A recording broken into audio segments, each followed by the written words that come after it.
What's going on, guys? Mcskillet here with another CSGO video, and today I'm going to be doing a video on the best souvenir skins that have been unboxed from MLG Columbus so far.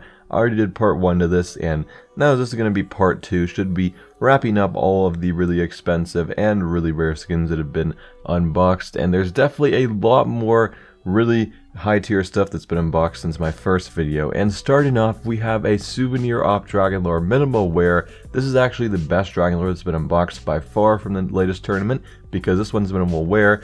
There is no factory new MLG lores, but this is a minimal wear Souvenir Op Dragon Lore, and it has the Fallen signature on it. And I'm guessing this is going to be worth a lot more than a normal Op Dragon Lore souvenir. And I was actually able to test this out, by the way, because I am friends with the person that owns it now, and I believe he bought it for over $6,000, and I personally think it could sell for maybe even more than that, because it has a Fallen signature on it, and Fallen is obviously the opera for LG or Luminosity, and they won the championship at MLG Columbus, and this is the only Op Dragon Lore with his signature from MLG Columbus. There actually is an older one, but this one's the best condition out of all of them, and pretty nice op, and probably worth an absolute fortune because of that Fallen signature, and it's actually the best condition Op Dragon Lore from MLG Columbus somehow.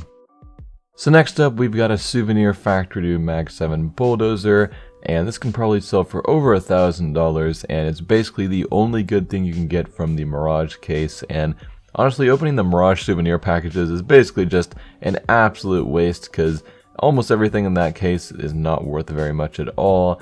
And getting a Bulldozer, just getting a Souvenir Bulldozer in general is rare as getting like a red from a normal case, because it's the rarest tier skin from that case. So you really should not open the Mirage souvenir packages, but someone got insanely lucky and got a Souvenir Factory New Mag 7 Bulldozer. You could probably sell this for 500 Qs or more, because it's a really nice collector's item, but just super rare to get.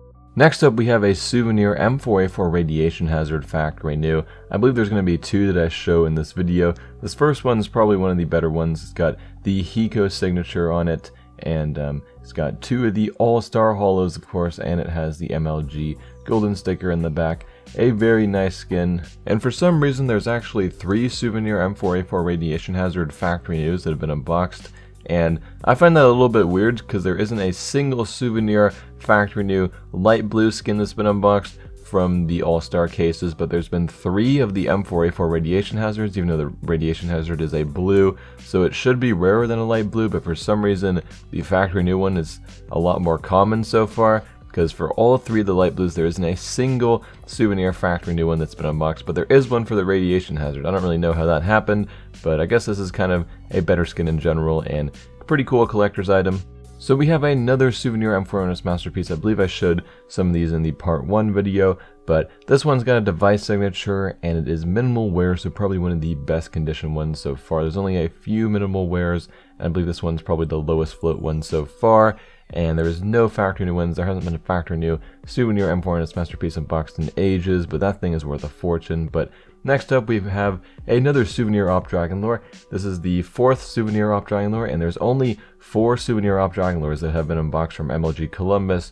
1 field, actually I think 2 field tested, 1 battle scarred, and 1 minimal wear. So this is one of the field tested ones. It's got the Tarek signature, and I really don't know why there's so little Souvenir Op Dragon Lores being unboxed from this tournament, because most of the other tournaments have had like at least 10.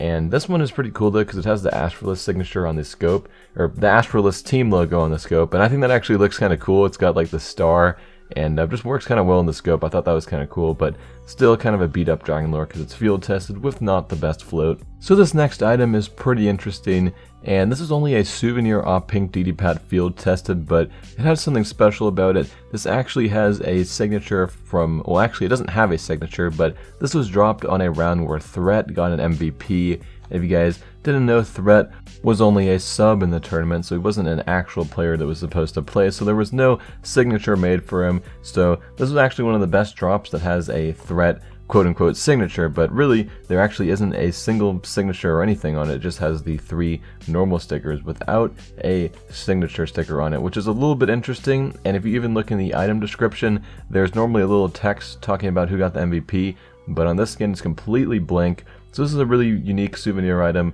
and it looks like one of the stickers is scraped off, but it really isn't. It just only has 3 stickers because it has that threat MVP on it, and it's kind of cool item right here. So here's the second M4A4 radiation hazard that I was talking about. This one again is Souvenir and factory new. It's got a simple signature. It's got a slightly better float than the Hiko one, but you could argue that the sticker placement on this one's not as nice, because I think people would prefer to have the signature in the front rather than in the back, where you can't really see it unless you inspect the skin. But either way, it's still a really cool item, and just I think it's really unique how they have these like special all-star holos just for the All-Stars match, and I don't know if they're even going to have another All-Stars match, so these skins could be potentially very rare if the next All-Stars match isn't played on Nuke, or if it's not played at all, but they may have another All-Stars match on Nuke. You never really know. So there's been 2 pretty good nuclear threat skins unboxed. No Souvenir factory new skins yet. A Souvenir factory new nuclear threat would just be absolutely insane, but the odds of unboxing that are basically even rarer than a Souvenir Op Dragon Lore, I would say. But here we have a Souvenir P250 nuclear threat minimal wear, so people did get minimal wear ones. This is the P250 looks pretty sweet. It's got the Get Right signature on the back of it. And there was actually a Tech 9 as well. If you guys watched my video from yesterday, you would know I actually unboxed a well-worn one myself, so that wasn't too bad. But this person right here managed to unbox a minimal wear one with a Shroud signature, which is pretty cool. And I'm not sure if the sticker placement is that nice on it, though. I think I would prefer to have both All-Star holos on the front of it instead of one on the back. It looks a little bit weird that way, but still, a minimal wear Tech 9 nuclear threat from an All-Stars match is really rare and a really nice skin. Next up, we have another skin, and this is only expensive due to the rarity. I think it's kind of cool personally, but it's just so rare. I think there's only one Souvenir Glock Knight factory new from the latest tournaments, and at MLG Columbus, there's actually a lot less souvenir drops than pretty much all the other tournaments. I'm not really sure why. I guess they just made it a little bit less common on some of the earlier matches. There was a lot of drops from the grand final, as you can see. This one is from the final right here. So that's a pretty cool skin. But next up, we got another R8 Revolver Amber Fade. This one's minimal wear, and I believe there's actually a factory new one as well, but the guy is on a private inventory now, so I wasn't able to inspect that, but I may be able to show that in another video. But here we have a Souvenir R8 Revolver Amber Fade minimal wear. I believe people try to sell these on the market for like 350 bucks. It's so rare though. If this was like a skin or like on a weapon that people use a lot, it'd be worth probably like at least 600 bucks just due to the rarity. But since it's on the R8 Revolver, it's really not traded for that much, but I'm sure if you put it up for like 400 bucks on the market, it would eventually sell just because of how rare it is. And some new, but eventually stumble upon it. I don't know if you could really get profit if you bought it for 400 bucks. You probably couldn't sell it for any more than that, but that's pretty much it for this video, guys. And you want to check out my other souvenir drop videos from DreamHack and Cologne. I'll put those in the description. I'll make a little playlist with all of my best souvenir drops videos, but that's pretty much it for the video, guys, and I'm Mcskillet, and I'm out.